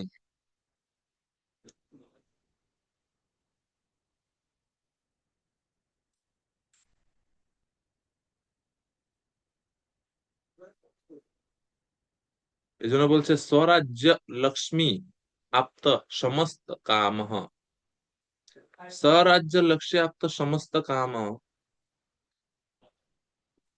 অর্থাৎ ইন্দ্র আদি অসংখ্য লোকপালগণ কর কর প্রদান, ট্যাক্স প্রদান করার জন্য বিভিন্ন পূজার উপহার সামগ্রী নিয়ে এসে ভগবানের পূজা করে, এবং কোটি কোটি কিরিট বা মুকুট, স্বর্ণের মুকুট দ্বারা তারা ভগবানের চরণ কমলে প্রণাম নিবেদন করে। যখন তারা প্রণাম নিবেদন করে, উচ্চ ঝনঝন শব্দ হয় সেখানে। চিরলৌকপালই, লোকপালগণের দ্বারা। তো কারণ যেহেতু তাদের মস্ত মুকুট স্বর্ণের, তো তো এই স্বর্ণের এই মুকুট যখন মাটিতে পড়ে, আস্তে তো প্রণাম করে না, প্রভু প্রভু বলে ব্যস্ত হয়ে পড়ে প্রণাম করার জন্য। এই জন্য আহ বিশ্বনাথ চক্রবর্তী ঠাকুর বলছে, তারা সমস্ত দেবতারা এসে যখন একসাথে প্রণাম করে, এই যে ঝনঝন শব্দ হয়, এর দ্বারা মানে এটা মনে হয় যেন তারা স্তুতি করছে ভগবানের। এই ঝনঝন শব্দটাই বৈদিক মন্ত্রের মতো মনে হয়। এইরকম চৈতন্য চরিতামৃতেও সেম এই শ্লোকের আহ মতোই বাংলাতে পয়ার আছে। পরম ঈশ্বর কৃষ্ণ স্বয়ং ভগবান, তাতে বড় তার সম কেহ নাহিয়ান। ঈশ্বর পরম কৃষ্ণ সচ্চিদানন্দ বিগ্রহ, অনাদিরাদির গোবিন্দ সর্ব কারণ কারণম। ব্রহ্মা বিষ্ণু হর এই সৃষ্টি আদি ঈশ্বর, তিনি আজ্ঞা করি কৃষ্ণের কৃষ্ণ অধীশ্বর। তো ভগবানের ত্রিঅধীশ বলা হয় কারণ তিনি ব্রহ্মা, বিষ্ণু এবং শিব এই তিনেরও অধীশ্বর। এই জন্য ভগবানকে ত্রিঅধীশ বলা হয়। এটা আরেকটা অর্থ হলো। অধীশ্বর কেন, ত্রিঅধীশ্বর কেন? তো বাংলাতে এখানে বলা আছে, জগত কারণ তিন পুরুষ অবতার, মহাবিষ্ণু পদ্মনাভ, ক্ষীরোদক স্বামী, এই তিন স্থূল সূক্ষ্ম সর্ব অন্তর্যামী, এই তিন সর্বাশ্রয় জগত ঈশ্বর, এহ কলা অংশ যার কৃষ্ণ অধীশ্বর। এই তিনজন হচ্ছে ভগবানের কলা অংশ, কৃষ্ণ হচ্ছেন তাদের অধীশ্বর। এভাবে ভগবান হচ্ছেন সকলের অধীশ্বর। তো বিস্তারিত অনেক লম্বাতে দেওয়া আছে।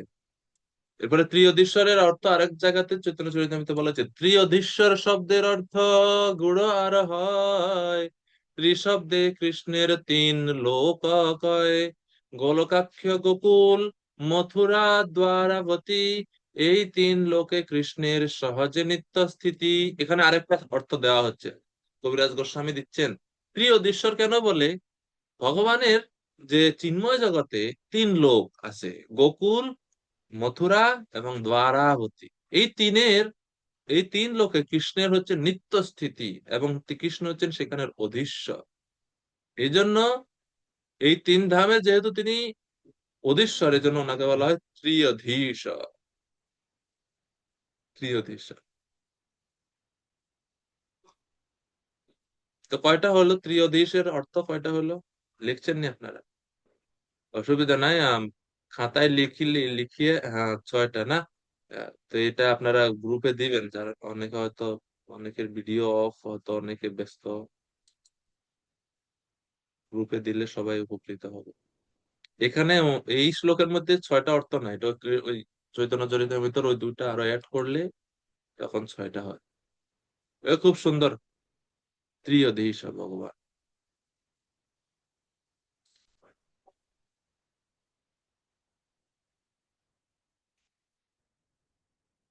সেই ভগবানকে আমি হারিয়েছি, মানে ভগবান আমাকে রেখে চলে গেছে, তো এই জন্য তিনি আহ,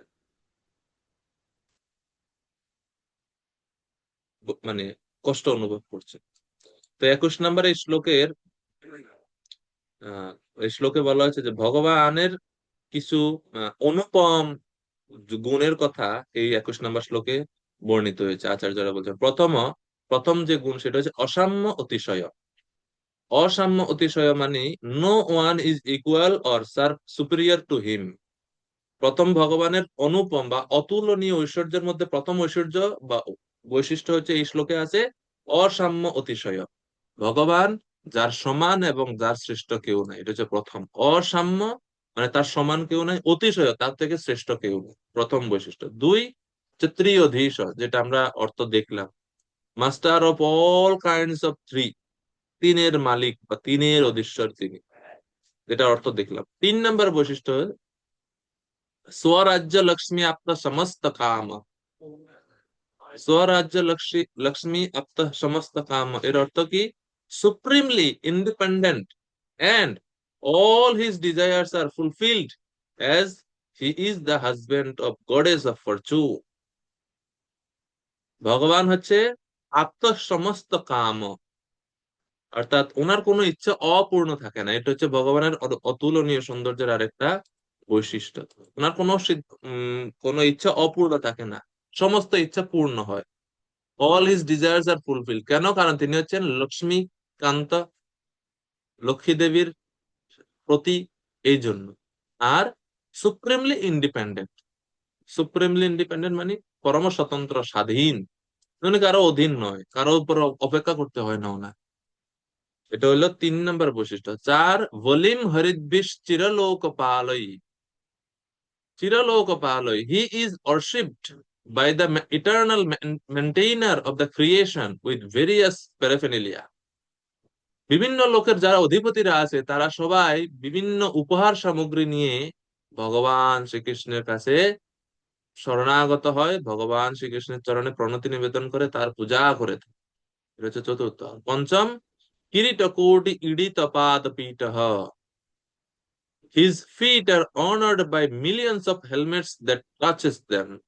অর্থাৎ ভগবানের চরণ কমল মিলিয়ন অফ হেলমেট মানে দেবতাদের কোটি কোটি লক্ষ লক্ষ আহ কিরিট দ্বারা বা মুকুটের দ্বারা পূজিত হয় বা সম্মান জানানো হয় ভগবানের চরণ কমলের প্রতি। তারা ভগবানের চরণ স্পর্শ করে, তারা ভগবানকে প্রণাম নিবেদন করে। এই হচ্ছে ভগবানের অতুলনীয় ঐশ্বর্য, যেরকম আর অন্য কারো হয় না পৃথিবীর, কোন ব্রহ্মাণ্ডে কোথাও কারো এরকম পূজা করা হয় না। তো এই বৈশিষ্ট্যগুলো আমরা এই শ্লোক থেকে পাচ্ছি। কয়টা হলো? 5টা। রসরাজ প্রভু। তো হরে কৃষ্ণ। তো এখানে 21 নম্বর তাৎপর্যের মধ্যে মানে বলা হচ্ছে মনো অবতার রূপে তিনি অসংখ্য ব্রহ্মাণ্ডের সমস্ত মনদের আদি উৎস। প্রত্যেক ব্রহ্মাণ্ডে 5,04,000 মন রয়েছেন। এই বিষয়ে যদি একটু বলতেন, এটা বুঝতেছি 20 নাকি। নম্বর 20 নম্বর শ্লোকের 21।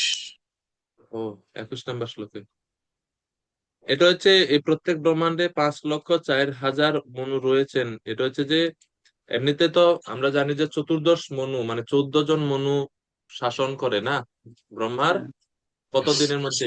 একদিনের মধ্যে। হিসাবটা কি যে ব্রহ্মার যে এই যে একদিন, যেটা হচ্ছে 12 ঘন্টা দিনের বেলা, দিনের বেলাতে তো ব্রহ্মাণ্ডের স্থিতি থাকে বা ব্রহ্মাণ্ডের সৃষ্টি কার্য চলে। ব্রহ্মা রাত্রিবেলা তো ব্রহ্মাণ্ড ধ্বংস হয়ে থাকে, প্রলয়ের চলে। তো যখন ব্রহ্মার দিন হয়, এই দিনের বেলাতে এই 1000 চতুর্যুগের মধ্যে 1000 চতুর্যুগের মধ্যে কতজন মনু শাসন করে? 14 জন মনু, চতুর্দশ মনু তারা শাসন করে। তো এইভাবে ব্রহ্মার পুরো আয়ুষ্কাল, অর্থাৎ ব্রহ্মার পুরো 100 বছরের মধ্যে কতজন মনু আসবেন, তাইলে ওই সংখ্যাটা এখানে যোগ করে দেওয়া আছে, একসাথে আচ্ছা। দেওয়া আছে। এই জন্য বলছে প্রত্যেক ব্রহ্মাণ্ডে এতজন মনু রয়েছে, মানে এনারা এই এতজন মনু ব্রহ্মার পুরো লাইফ টাইমে তারা শাসন করবে, পুরো সংখ্যা। ওই জন্য মূল তো মনু 14 জনই, কিন্তু এনারা যখন বারবার শাসন করতে আসেন তখন এতজন হয়। আচ্ছা। ঠিক আছে? তো 22 নম্বর শ্লোক, 22 নম্বর শ্লোক। তো দেখেন 21 নম্বর শ্লোকে তো ভগবানের এই অত শক্তি সমর্থ, অত ঐশ্বর্যের কথা বলা হলো, কিন্তু এত ঐশ্বর্যশালী ভগবান, এত শক্তিশালী ভগবান, তারপরেও এত ঐশ্বর্য এত শক্তি থাকার পরেও তিনি উগ্রসেন মহারাজের কাছে গিয়ে মাথা নিচু করে কথা বলেন, মান্যতা প্রদান করেন। এত সুন্দর বৈশিষ্ট্য গুণের অধিকারী ভগবানকে আমি হারিয়েছি। তো 22 নম্বর শ্লোক, দীপ্তিময় প্রভু কৃপা করে অনুবাদ করবে।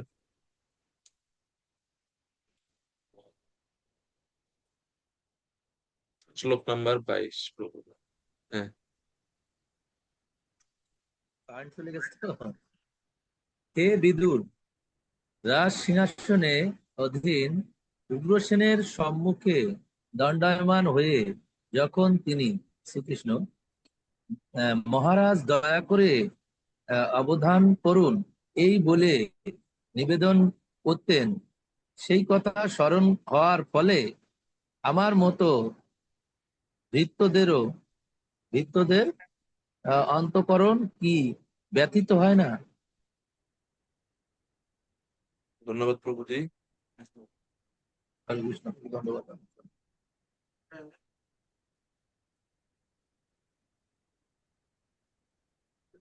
তো এই শ্লোকে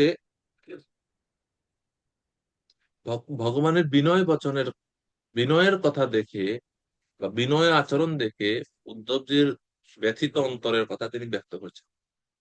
এত ঐশ্বর্যশালী ভগবান, স্বয়ং তো সম্মতি সয়ত্রীয়ধীশ স্বরাজ্য লক্ষ্মী আত্ম সমস্ত কাম, যা যা বলা হইল আগের শ্লোকে, সেই ভগবান উগ্রসেন রাজার সামনে এসে দণ্ডায়মান হয়ে হাত জোড় করে, হে মহারাজ দয়া করে অবদান করুন। অবদান মানে আদেশ করে। এই বলে নিবেদন করতেন যখন ভগবান, সেই কথা স্মরণ হওয়ার ফলে আমার মতো ভৃত্যদের অন্তঃকরণ কি ব্যথিত হয় না? আমরা কি কষ্ট অনুভব করি না? তো প্রভুপাদ বলছেন, কৃষ্ণের তথাকথিত পিতা, পিতামহ, জ্যেষ্ঠ ভ্রাতা আদি গুরুজনদের সম্মুখে তার স্নিগ্ধ ব্যবহার, তার তথাকথিত পত্নী সখা ও সমবয়স্কদের প্রতি তার মধুর ব্যবহার, মা যশোদার সম্মুখে তার শিশুরূপ আচরণ, যুবতী গোপীদের সঙ্গে তার দুষ্টু আচরণ উদ্ধবের মতো ভক্তকে কখনো বিভ্রান্ত করতে পারে না। তারা ভগবানের স্থিতি জানেন, বুঝতে পারেন। তো প্রভুপাদ আরো শেষ দিকে বলছে, উদ্ধবের মতো শুদ্ধ ভক্তরা কখনো এই প্রকার নাস্তিক সুবিধাবাদীদের দ্বারা বিভ্রান্ত হন না, যারা ভগবানকে সাধারণ মানুষ বলে মনে করে। মানুষ, মানুষিম তনুমাশ্রিতা, মানুষম তনুমাশ্রিতা বলে মনে করেন, মানুষ বলে মনে করে, তাদের মত দ্বারা উদ্ধব কখনো বিভ্রান্ত হন না। তো 23 নম্বর শ্লোক, বিখ্যাত শ্লোক শ্রীমৎ ভাগবতমের। বলা হয়ে থাকে যে এই শ্লোক শ্রবণ করে কার কি হয়েছিল? অহো বকি, কে বলতে পারবেন? এই 23 নম্বর শ্লোক। ব্রজদাম প্রভু। হরে কৃষ্ণ প্রভু, ধন্যবাদ, প্রণাম। পুণ্ডরিক বিদ্যা নিধি আশায় অহ গোপী ভূপি, অহো যখন গোপী, মুকুন্দের হ্যাঁ এটা তো আছে। আরেকজন আছে ভাগবতমের, যিনি বক্তা, সুধামৃত গৌরাঙ্গ প্রভু। হরে কৃষ্ণ, প্রণাম প্রভু। সুখদেব গোস্বামী, যখন সুখদেব গোস্বামী ছিল একটি। দুইটা আমরা জানি, দুইটা জানি। সুখদেব গোস্বামী তিনি ভাগবত শ্রবণের প্রতি আকৃষ্ট হয়েছিলেন এই আহ, ভগবানের গুণ দেখে। আত্মারাম মুনয় নির্গ্রন্থাপ্যুরুক্রমে কুর্বন্তি অহৈতুকী ভক্তি ভিক্ষম ভূত গুণ হরি। এ হচ্ছে ভগবানের গুণ। এই গুণের কথা, ভগবানের গুণের কথাই 23 নম্বর শ্লোকে আছে, যে ভগবানের থেকে দয়ালু আর কে হতে পারে? কেউ হতে পারে না। তো কত দয়ালু তিনি! অহো বকীয়ম স্তনকালকূটম জিঘাংসয়াপ্যায়তপ্যসাদ্ভিः लेभे गतिं धात्र्युचितां ततोऽन्यं खं वा दयालुं शरणं ব্রজেম। তো খুবই গুরুত্বপূর্ণ শ্লোক, এটাও আপনাদের মুখস্থ করার চেষ্টা করবেন যদি সম্ভব। হুম। রত্নধারী প্রভু নিতাই প্রভু কৃপা করে অনুবাদ করুন 23 নম্বর শ্লোক।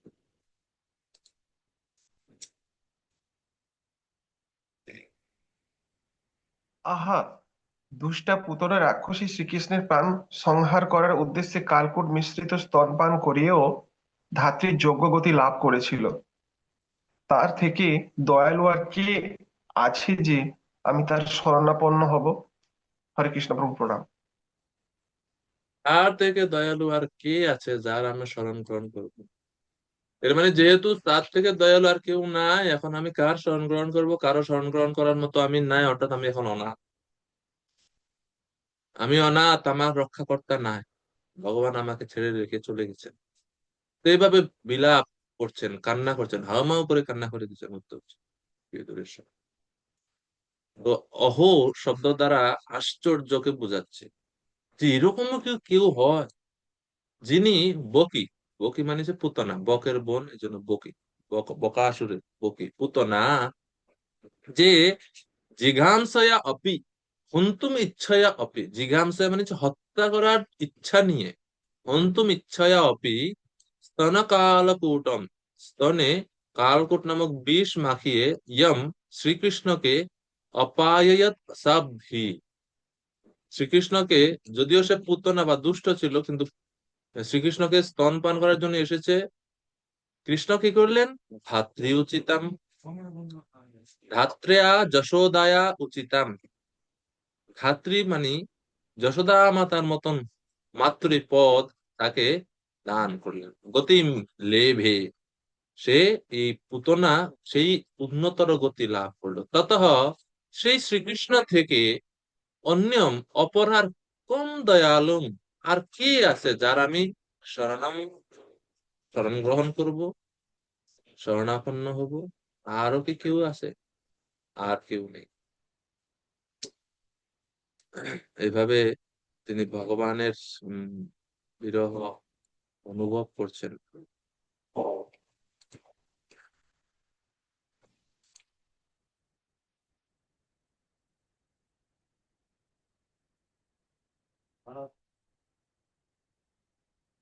যারা ভগবান শ্রীকৃষ্ণের ক্ষতি করতে চায়, কৃষ্ণ তাদেরকেও উপকার। তো এই জন্মলীলার 3-4 দিনের মধ্যেই এটা হয়েছিল, পুতনা বধ। পরোপকারী গণের প্রতি তার কৃপা মাধুর্য স্মরণ করে বিলাপ করছেন যে আহা, যে বকি মাতৃভাবের কৃত্রিম ভাব, মাতৃভাব বা মাতৃবেশ নিয়ে এসে তাকে হত্যা করতে চেয়েছিল, তীব্র বিষ কৃষ্ণকে পান করিয়েছিল, সেই পুতনা, উম, পুতনাকে ভগবান ধাত্রীর ধাত্রীর স্থান পান করলেন। তো বলা হয় অম্বিকা এবং কিলিম্বা, অম্বিকা এবং কিলিম্বা নামক শ্রীকৃষ্ণের স্তনধাত্রী দুইজন ধাত্রী ছিলেন। তাদের মতো পদ, তাদের সমান পদ পুতনা লাভ করেছিল। মানে ব্রজলীলাতে অম্বিকা এবং কিলিম্বা নামক ভগবানের দুজন ধাত্রী মা ছিল। ধেনু ধাত্রী তথা পৃথ্বী সত্যেতা মাতর স্মৃতা আছে 7 জন মা। এর মধ্যে ধাত্রী একজন, যিনি স্তন আদি পান করান বা আহ লালন পালনে সহায়তা করেন মাকে। এইরকম। তো গোলকে তিনি গতি লাভ করেছেন, পুতনাও এই অম্বিকা এবং কিলিম্বার মধ্যে। তাকে কেন কৃপা করলেন?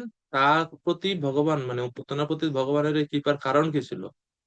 ভক্তের বেশ ধারণ মাত্র ভক্তের উচিত ভাব বা রতি প্রাপ্ত হওয়া যায়, এই বিষয়ে শিক্ষা প্রদান করার জন্য ভগবান শ্রীকৃষ্ণ বিদ্বেষ ভাবাপন্ন হলেও পুতনাকে তিনি উন্নতর গতি প্রদান করেছিলেন। এ হচ্ছে ভগবান শ্রীকৃষ্ণ অহৈতুকী অসাধারণ করুণার নিদর্শন। তার ভাব ছিল শত্রু ভাবাপন্ন, কিন্তু ড্রেস ছিল ভক্তোচিত, ভক্তের মতো। এ হচ্ছে বৈষ্ণবীয় পোশাকের মাহাত্ম্য। প্রশ্ন হতে পারে, আচ্ছা কৃষ্ণ তো যে কৃপা যে করবে, কৃপা করার জন্য যে কোনো একটা মাধ্যম তো লাগবে, তা মাধ্যম না থাকলে কৃপা কিভাবে করবে? কদিন আগে আমাদের পরীক্ষায় গেছে, পরীক্ষার সময় স্যার বলতেছে কিছু লেখো, খাতা যদি খালি থাকে মার্ক কিভাবে দিবে, লিস্ট কিছু লেখা। পেজে যদি 2-4 লাইন থাকে তাহলে না একটা উপলক্ষ পাবো আমরা 1 মার্ক বা 2 মার্ক দেওয়ার জন্য। খাতা যদি খালি রাখো, কিছু লেখোই না, ভুল হলেও লেখো, হয় না পরীক্ষার সময় অনেক সময়। তো কৃষ্ণ বলছে কৃপা করার জন্য কিছু না কিছু একটা তো মাধ্যম লাগবে। হ্যাঁ, ভগবান শ্রীকৃষ্ণ হচ্ছে জগন্নাথের মতো চক্ষু। তিনি ভক্তের, বলা হয় যে তিরুপতি ভগবানের চোখ বন্ধ, আর জগন্নাথ দেবের চোখের পাপড়িই নাই, চোখ খোলা সবসময়। এই দুইটা জিনিস, দুই বিগ্রহ দুইটা শিক্ষা প্রদান করে। যখন ভক্ত ছোটখাটো কোনো অপরাধ করে বসে, ভগবান চোখ বন্ধ করে রাখে। আমি দেখি না কিছু, প্রমাণ নাই। আর যখন ভক্ত কোনো সামান্য কোনো ভালো কিছু করে, ভগবান এটাকে ম্যাগনিফাই করে, বড় করে দেখে জগন্নাথের চোখ দিয়ে, বলছে, এই দেখ, তো ভালো একটা সেবা করছে সে, তো মহৎ একটা গুণ আছে তার, এই কারণে আমি তাকে কৃপা করবো, এই কারণে তাকে আমি আমার কাছে নিয়ে আসবো। ঠিক এরকম হয়েছে ভগবানের পুত্রনার ক্ষেত্রে। কোনো ভালো গুণ নাই, হত্যা করতে আসছে আর কি ভালো গুণ। কিন্তু ভগবান শ্রীকৃষ্ণ দেখছে, ও দেখো তার ড্রেস, সে যেভাবে পোশাক পরছে ঠিক মা যশোদার মতো, এইকে মা যশোদার মতো স্থান দিতে হবে। তো কৃষ্ণ উপলক্ষ খোঁজে কিভাবে কৃপা করবে। আর আমরা এত দুর্ভাগা যে আমরা সেই সুযোগটাও পাই না ভগবানের কাছে। যিনি হাজার দোষের মধ্যে একটা ছোট্ট গুণকে বড় করে দেখেন, সেই ভগবান শ্রীকৃষ্ণের ভক্তি আমরা করছি। কি ভয় আছে যদি আমরা ঠিক মতো ভক্তি করি? ভয় নাই। তো এই হচ্ছে বিষয়, যে ভগবান দেখেন যে কিভাবে তার, তাকে আমি কৃপা করতে পারি। কৃষ্ণ সবসময় ready to bestow his mercy upon us, but we are not ready to accept it. গজেন্দ্রকে ভগবান কৃপা করলেন। গজেন্দ্রের কি বিশেষত্ব ছিল? সারা জীবন তো স্ত্রী পুত্র নিয়ে সংসারে সুখভোগে মত্ত ছিল। আচার্যরা বলছে যে ভগবান দেখলেন গজেন্দ্র যে গুণ সমূহের কথা বলছে, সেই গুণগুলো ভগবানের সঙ্গে মিলে, যদিও সে ভগবানকে উদ্দেশ্য করে বলেনি, কিন্তু যে গুণের সমূহের কথা ভগবান গজেন্দ্র স্তুতিতে বলছে, সেই গুণগুলো যেহেতু ভগবানের সঙ্গে মিলে, ভগবান বলছে এই যে দেখো, এই যে সেই যে গুণগুলো বলছে, এই গুণগুলো তো আমার সঙ্গে মিলে, এই গুণের কারণে বা এই স্তুতির কারণে আমি তাকে কৃপা করব। অজামিল ভগবানকে ডাকেনি, নারায়ণকে ডাকছে, পুত্রকে ডাকছে, পুত্রকে ইঙ্গিত করে এই নাম উচ্চারণ করছে। কিন্তু ভগবান বলছেন মনোভাব দেখার দরকার নাই, সে আমার নাম তো নিছে, যারে উদ্দেশ্য করে করে নিছে নিছে, আমার নাম তো নিছে, তাকে আমি কৃপা করবো। ভগবান যমদূতদের হাত থেকে কৃষ্ণদূত পাঠিয়ে তাকে রক্ষা করলেন। এরপরে অজামিল আবার দ্বিতীয় চান্স পেয়ে ভগবত ভক্তিতে হরিনামের নামের আশ্রয় গ্রহণ করলেন। এরপরে মুক্ত হয়ে ভগবানের নামে। এই যে তিনটা স্টোরি আমরা বললাম, এক হচ্ছে অজামিল, দুই হচ্ছে গজেন্দ্র মহারাজ, আর তিন পুতনা। তিনটা জায়গা, তিনজনের কারোরই ভগবানের প্রতি মতি ছিল না, কিন্তু ভগবান নিজে থেকে একটা গুণ খুঁজে পেয়ে তাদেরকে কৃপা করলেন। বুঝতে পারছেন কি? এই হচ্ছে ভক্তির বিশেষত্ব, এই হচ্ছে কৃষ্ণের কৃষ্ণের কৃষ্ণের কৃপা, কৃষ্ণের দয়া। আর কোন এই দয়া, এরকম দয়া দান আর কেউ নাই।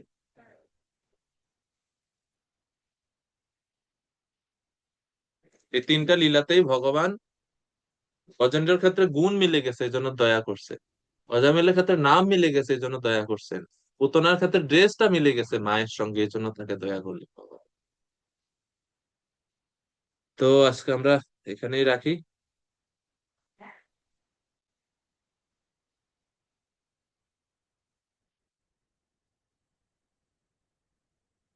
23 নম্বর শ্লোক পর্যন্ত।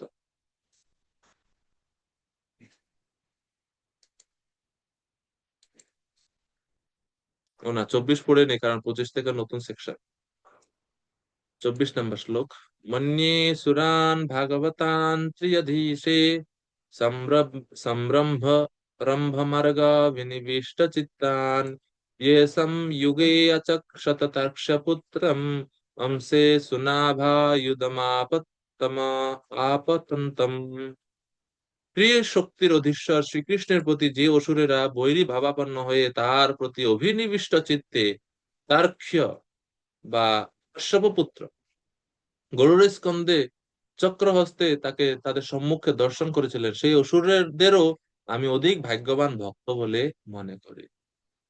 উদ্ধবজি তিনি অসুর যে সমস্ত অসুরদেরকে ভগবান বধ করছেন তাদেরকে অধিক ভাগ্যবান মনে করছেন। কেন? কারণ তারা মৃত্যুর সময় ভগবানকে দর্শন করেছে, ভগবানের রূপ তারা আস্বাদন করতে সক্ষম হয়েছে। অসুরা অপি ইয়ে বিষ্ণুম শঙ্খচক্র গদাধরম ভক্তিপূর্বম অবেক্ষন্তে জ্ঞেয়া ভাগবতা ইতি।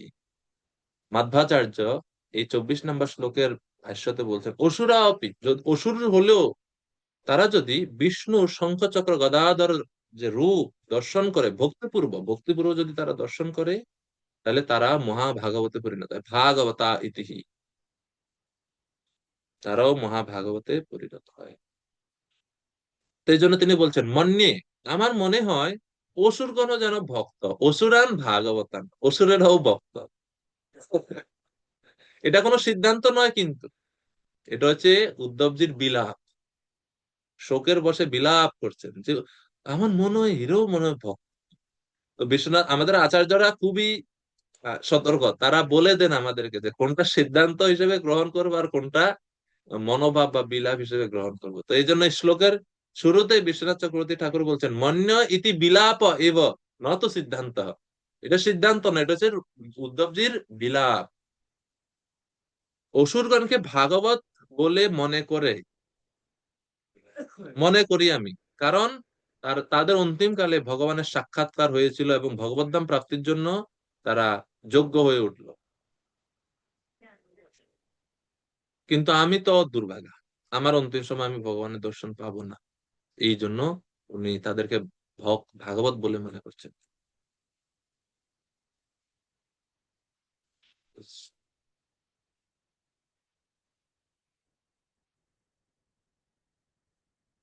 যদিও ভগবান গরুরের পিঠে চড়ে তাদেরকে আক্রমণ করতে গেছে, বা গরুর দেব নিজেও তাদের অসুরদেরকে আক্রমণ করছে, কিন্তু তাদের তো ভাগ্য ভালো যে তারা ভগবানকে দর্শন করে করে দেহ ত্যাগ করছে।